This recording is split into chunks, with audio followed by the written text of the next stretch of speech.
Adakah dari kalian yang bosan mengeringkan rambut karena lama sekali prosesnya?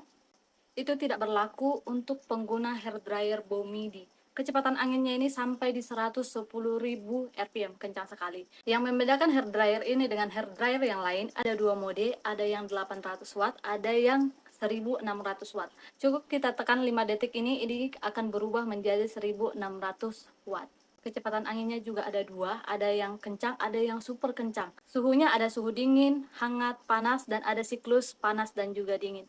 Hair dryer Bomidi ini juga memancarkan ion negatif plasma 3,3 miliar. Jadi kalian wajib punya hair dryer dari Bomidi ini, ada di keranjangku ya teman-teman, dicek out sekarang.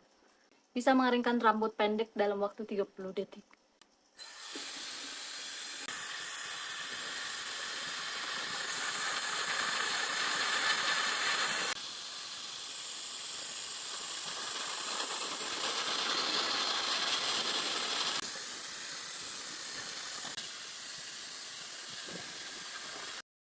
Dicek out di keranjangku ya teman-teman.